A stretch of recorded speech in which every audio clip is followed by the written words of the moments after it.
Gracias. Creo que viendo a Alejandro, creo que tenemos pendiente hacer ciertas experimentaciones de angiografía del segmento anterior, que es un área de imágenes que queda a veces huérfana por la dificultad de hacerlo de manera moderna. Pero bueno, entrando en materia con el segmento anterior, más que decirle adiós Scheinflug o la OCT, porque suena como un poco agresivo, más bien yo creo que le queremos agradecer a todos los equipos que contaban con Scheinflug porque nos abrieron el camino para hacer OCT del segmento anterior.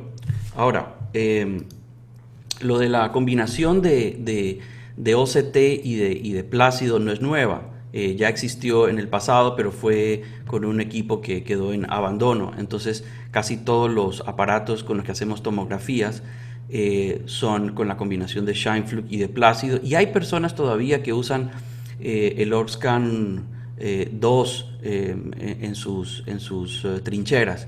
Pero hoy por hoy los nuevos chicos de la cuadra son los que incluyen en su tecnología el OCT y en este caso vamos a hablar del MS39 que combina la tecnología requete probada de la topografía corneal con el Plácido más el OCT del segmento anterior, ¿de acuerdo?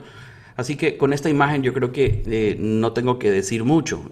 La superior es una imagen del mismo ojo inferior, pero arriba tomada con una imagen del Scheinflug y abajo con el OCT. Ustedes se pueden dar cuenta que estos detalles anatómicos como la rebaba que hay en esta queratoplastia no es posible verla en el Scheinflug.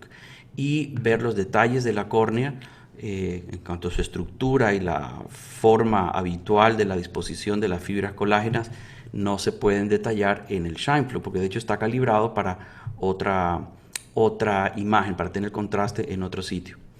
Este es otro ejemplo, este es un paciente que tiene un implante de un segmento intracorneal y claro que se puede ver aquí el segmento intracorneal, se puede saber que el segmento está dentro de la córnea y que está aparentemente bien puesto, pero las imágenes del OCT pues son contundentes que permiten hacer biometrías muy detalladas.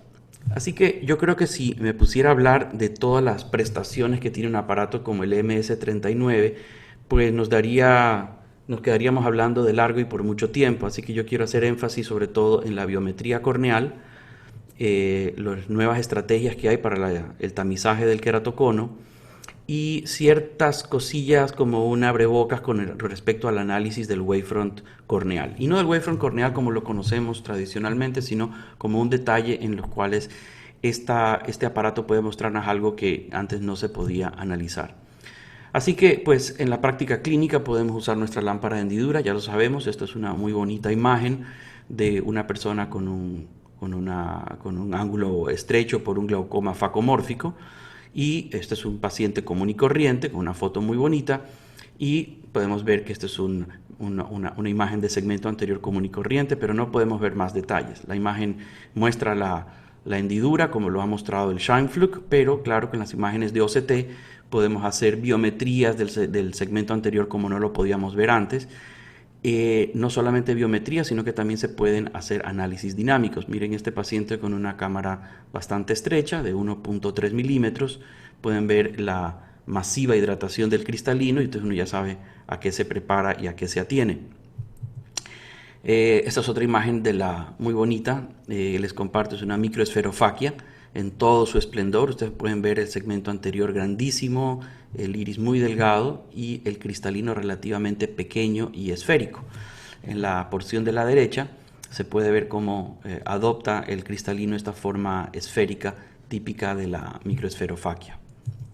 Así que otra de las cosas interesantes, como les decía, no solamente es el análisis estático de alta resolución, sino que en este caso de un paciente que tiene un lente fáquico de la cámara posterior, uno también puede ver el comportamiento dinámico de este lente. Entonces, bajo diferentes condiciones de luz, se puede captar una película y uno puede hacer las mediciones del volt que hay, o sea, la distancia que hay entre el cristalino y el lente intraocular de manera fisiológica, ¿no? Entonces uno puede saber que el lente está en ese rango de posiciones. Otra imagen del Atlas es esta imagen muy bonita que es confirmatoria. Muchas veces vemos personas que tienen este fenómeno llamado lactocrumenasia, que es la producción de líquido en la cápsula posterior en pacientes con cirugía de catarata tardía, que presentan también un salto hacia la miopía en su refracción y una disminución de la agudeza visual, y que es confirmatorio cuando se mira en el OCT. A veces en la lámpara de hendidura uno se puede confundir y pensar que solo se trata de una opacidad de la cápsula posterior, y después de la capsulotomía ustedes pueden ver que ya desaparece la presencia de este lentículo, de este menisco que adiciona poder a ese lente intraocular, y regresa la claridad de las imágenes. Pero a lo que voy es la biometría corneal, porque nos podemos mostrar muchas imágenes bonitas y yo quiero mostrar solamente una parte de las prestaciones de este aparato. Entonces, cuando tenemos imágenes de la córnea de este nivel de resolución, pues también podemos dividir las estructuras principales de la córnea, y lo que es nuevo es el análisis del epitelio. Entonces el aparato es capaz de discriminar ese espesor epitelial y abre un subcapítulo del análisis de la córnea, porque empieza a tener mucha relevancia el comportamiento del epitelio, el espesor del epitelio, la respuesta del epitelio a las enfermedades y a los procedimientos refractivos. Entonces este es un mapa que puede ser confuso porque son 6 imágenes, pero quisiera yo que le den importancia sobre todo a la inferior aquí, a la izquierda, que es el espesor epitelial. Este es un caso casi que de ejemplo, es el poster boy de una espesor epitelial habitual, en donde el espesor central es de 55 micras y hay mayor espesor hacia los extremos temporales y nasales, en segundo lugar hacia el inferior, y siempre un poco más delgado en el inferior. Entonces intuimos que mucho tiene que ver la fisiología del parpadeo, el paso de los años y la salud de la superficie ocular. Ahora, es más fácil a veces mostrar ciertos ejemplos. ¿Y qué pasa con una córnea que ha tenido un LASIK miópico y que además ha tenido involución de la corrección? Entonces, si nosotros vemos, este es un paciente operado hace mucho tiempo, con una zona óptica relativamente pequeña. Entonces ustedes pueden ver en el mapa tangencial el hallazgo habitual. Y uno puede decir, bueno, es una córnea plana, como las que se operaban habitualmente hace 20 años. Pero lo que llama más la atención es este mapa de aquí. Es el mapa de espesor corneal, del espesor epitelial. Entonces, si habitualmente el espesor es de 55 micras y este paciente tiene 67 micras, pues sí que llama la atención de analizar este fenómeno. En el mapa de espesor general, ustedes pueden ver que el paciente tiene 576 micras y parece una córnea relativamente gruesa. Pero si uno hace un análisis del wavefront solamente del epitelio a 6,5 milímetros, uno puede encontrar que hay hasta 1.83 dioptrías que se justifican por ese lentículo relacionado con el engrosamiento del epitelio. Entonces es una persona que ha perdido corrección y que bajo diferentes tamaños de pupila o diferentes condiciones de luz se comporta como un lentículo de diferente poder. Entonces son personas que de noche se miopizan mucho por la presencia de ese efecto lenticular. Entonces lo mismo sucede de manera opuesta en el LASIK hipermetrópico. Entonces traigo de ejemplo este caso. Este es un paciente operado también hace muchos años y ustedes pueden ver que en el mapa axial aparenta como si tuviera un astigmatismo relevante con la regla.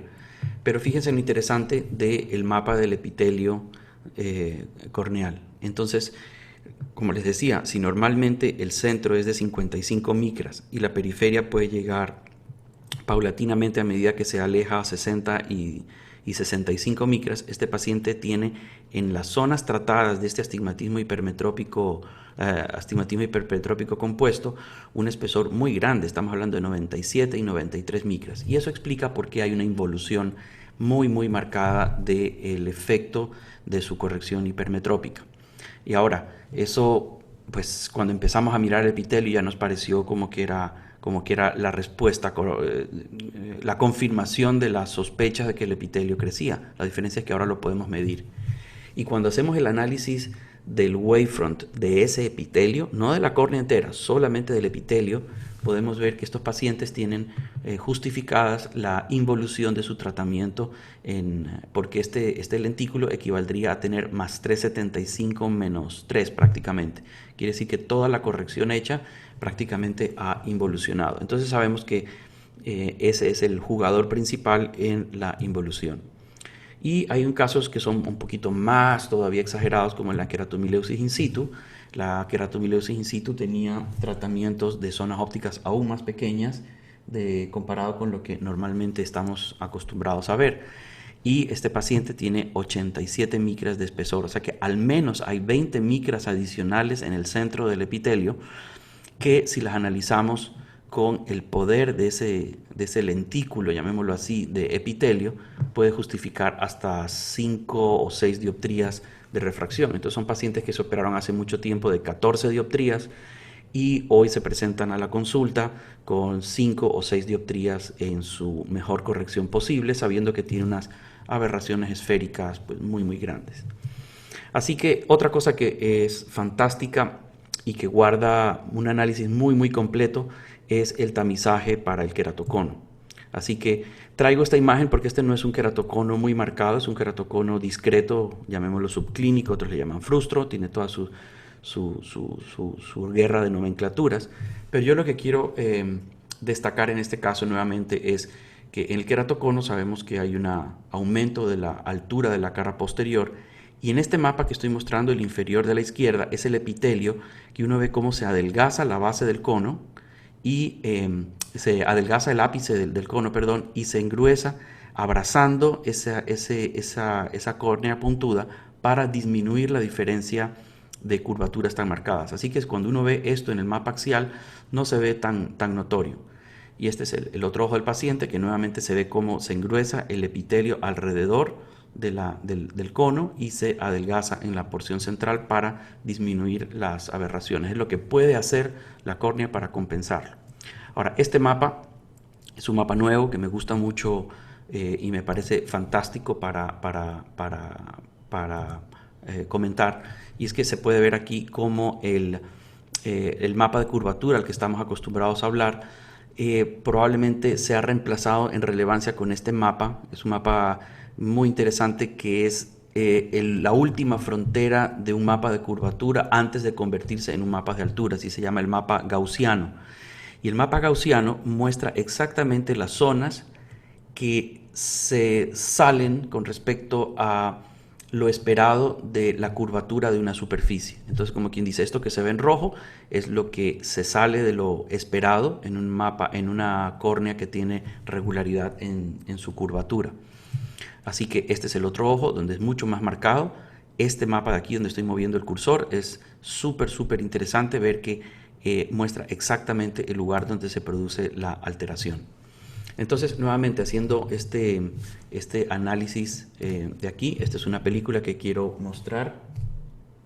En esta película se analiza, pues primero uno ve la superficie anterior que estamos acostumbrados a ver en todos los tomógrafos y la superficie posterior. Ahora, cuando uno analiza el mapa tangencial, pues ve un exageramiento un poquito mayor de los detalles de la córnea. Pero nuevamente el más impresionante de todos es ver esta sutileza que se puede ver aquí en el mapa gaussiano. Este mapa gaussiano nuevamente es un mapa de curvatura que muestra la diferencia entre una elipse perfecta y otra no. En este mapa de acá se puede ver nuevamente cómo el epitelio se engruesa en la periferia del cono, o sea, como quien dice, abrazando esa altura gaussiana para tratar de compensar el defecto que está visible allí. Otra cosa interesante es que uno puede analizar solo el estroma sin todo el espesor de la córnea. Quiere decir, es tomar la córnea y sacarle el epitelio, y eso permite ver ciertos detalles un poco más exagerados. Ahora, en este mapa que está inferior del OCT, ustedes lo que ven es una córnea proyectada de una manera anamórfica. Quiere decir que la cara anterior es plana y la cara posterior es curva. Y cuando uno gira estos cortes tomográficos de la córnea, puede ver claramente cómo el ápice de esta alteración gaussiana se puede ver también en el perfil de la del espesor de la córnea, especialmente en este mapa que está allí inferior. Entonces eso quiere decir que el lugar más curvo no coincide con el lugar más elevado. Y eso le deja a uno muy muy claro qué es lo que debe hacer cuando le da la lógica al tratamiento con anillos, porque esa zona que está elevada es la zona que queremos tratar principalmente. Entonces eso abre las puertas a que el tratamiento uno lo comprenda mucho mejor.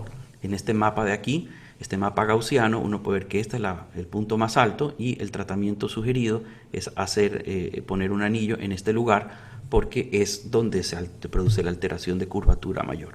Otra cosa simpática del nuevo software es que también automáticamente, no solamente que bueno, el diagnóstico salta a la vista, aunque hay una serie de parámetros que nos ayudan a diagnosticar, pero también no solamente eso, sino encontrar el fenotipo del queratocono. Y el fenotipo del queratocono, según los trabajos de Alfonso, son los que dan la pauta para hacer el tratamiento con los segmentos intracorneales. Así que no me quiero extender más para no aburrirlos tantos, ya me he pasado los 15 minutos, pero esto da para mucho, mucho tiempo entrar en detalles nuevos de todas estas cosas interesantes que se pueden hacer con los tomógrafos corneales nuevos. Sí, muchísimas gracias, Alejandro. Con respecto al OCT de segmento anterior, realmente la cantidad de información que brinda es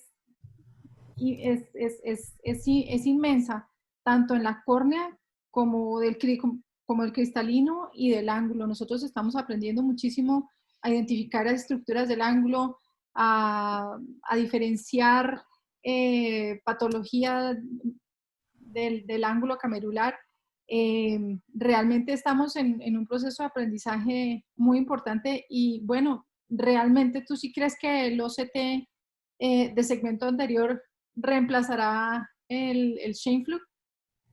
Yo sí creo, digamos, en términos de resolución, no es sino que tal vez las compañías que tienen más influencia sobre los tomógrafos den el salto de la resolución. Ya la discusión yo creo que será en si los aparatos serán 100% OCT para determinar las curvaturas anteriores y posteriores o siguen usando las dos tecnologías incorporadas, es decir, siguen usando el plácido con el otro. Entonces sabemos que hay una compañía que usaba solamente Scheimpflug, entonces me parecería que para los ingenieros les quedaría como relativamente fácil saltar de tecnología y luego hacer solamente OCT. Ya hay otras compañías que hacen solo OCT. Eh, pero yo creo que es un nuevo estándar, no entra en tanta discusión de que tiene cabos cortos o que tiene otras cosas. Una vez que uno empieza a ver a diario estas imágenes, se vuelve una herramienta, o mejor dicho, es la nueva lámpara de hendidura. Tú no sabes también lo que facilita para la educación de los pacientes. Si tú le hablas a un paciente que tiene que operarse del cristalino porque tiene un ángulo patológicamente estrecho, cuando tú le hablas de un ángulo estrecho que se está haciendo, suena como difícil de explicar. Tú le muestras una imagen de un ojo normal versus un ojo con un ángulo estrecho, el paciente le queda clarísimo. Si le muestras una imagen de Scheimpflug del ángulo, se ven dos imágenes borrosas y no son lo suficientemente. Así que yo subestimaba esa utilidad y resulta que ha sido muy, muy útil porque la puedes medir fácilmente, la puedes seguir y se la puedes mostrar a los pacientes, se la puedes mostrar a sus familiares. Y claro, como después de operar el cristalino se amplía mucho, digamos, les queda la contundencia de eso. Eh, y creo que otro mundo que se abrió paralelamente es lo del epitelio. Ahora que hay más resolución en los OCT, el epitelio empezó a tener una importancia grandísima desde el tratamiento y el entendimiento del ojo seco hasta entender cómo es el comportamiento del epitelio que siempre busca bachear los defectos de la córnea y qué tanto lo pueden hacer. Entonces uno empieza a ver que esas córneas de las personas que van a cirugía de catarata, por ejemplo, que son córneas de personas mayores, que son distintas, y cuando uno hace un mapa epitelial ve que el epitelio es distinto, está llenando espacios de huecos que no estaban presentes. Y esos tienen un poder refractivo, entonces ha sido una sorpresa de que ahora lo podemos inclusive medir. Y tú ves que en una persona joven el epitelio no tiene casi ningún efecto refractivo y resulta que sí lo tiene. Y estos aparatos le van poniendo más y más y más arandelas, entonces se vuelven aparatos más versátiles. A veces lo difícil es decir, bueno, resulta que uno tiene varios aparatos y hay una sobreposición de tecnologías, porque el OCT del segmento posterior también da imágenes del ángulo, pero el aparato del segmento anterior le desarrollan el software un poquito más que en el otro, pero hay un montón de cosas súper interesantes que se vienen. Hay dos preguntas del auditorio. Una de ellas dice, ¿las imágenes de segmento anterior mostradas fueron obtenidas con el Cassia 2 de Tommy u otro modelo más nuevo? No, el MS-39, ese es el juguete que yo tengo, así que todas son mías. Sí, el Cassia es el aparato es la segunda iteración de Tommy. Yo solamente lo he visto funcionar cuando íbamos a los congresos, entonces que uno se sentaba en la unidad y lo miraba, pero es un aparato que tiene ciertas cosas interesantes, pero la cercanía de una compañía que funciona con el láser que uno usa y que puede transmitir la imagen de otro lo vuelve un poquito más versátil. El Cassia está un poquito lejano a nuestra práctica. Yo no sé si alguien en Latinoamérica, de hecho, tiene un Cassia. Eh, no lo sé, pero en tal caso es otra muy buena máquina. Dice, buena tarde, desde México, felicidades a todos los conferencistas por su participación. ¿Deberíamos recomendar un estudio de OCT como estudio de prevención para conocer la salud ocular a qué pacientes principalmente?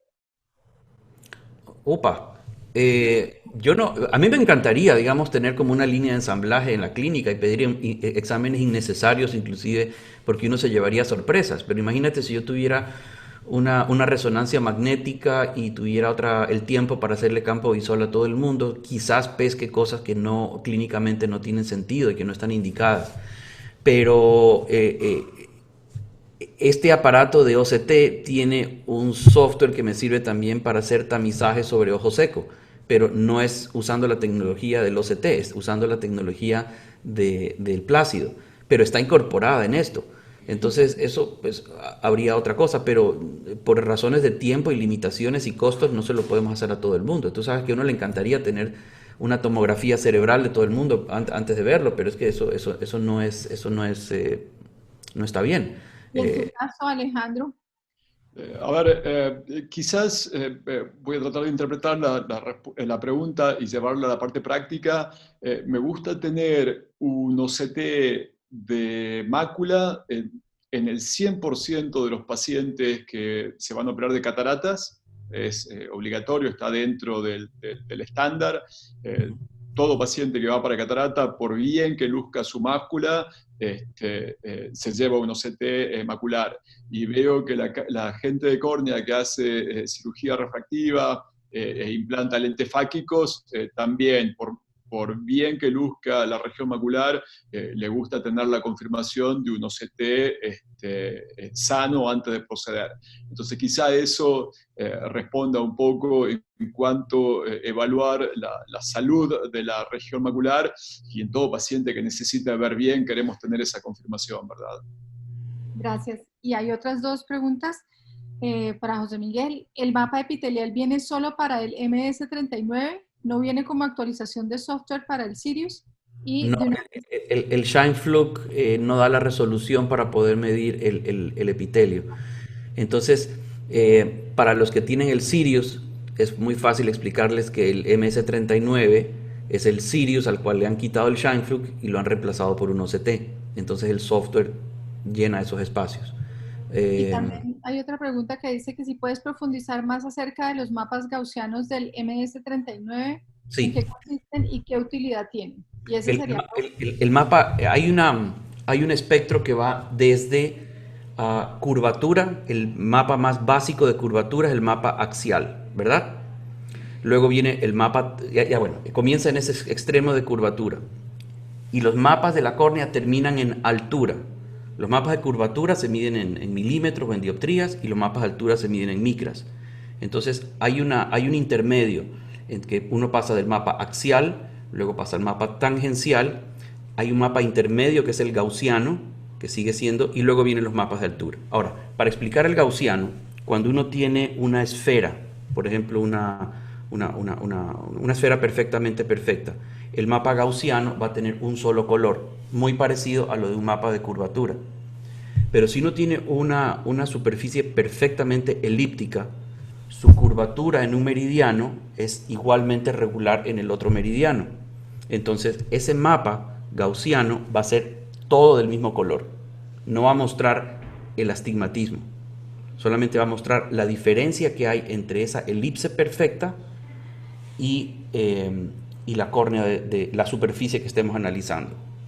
Entonces, cuando uno tiene una anomalía de curvatura, por ejemplo en el mapa axial, en el famoso queratocono que hace un croissant, que parece como un anillo, ¿no? Como un anillo estos precolombinos, que tiene esta forma, ¿no?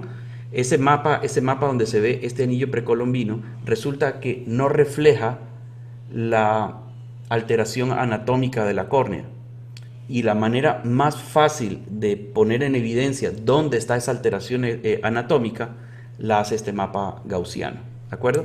Entonces, piénsanlo como un intermedio que hay en el análisis total de la córnea. Ahora, el análisis gaussiano no es nuevo y exclusivo del MS-39.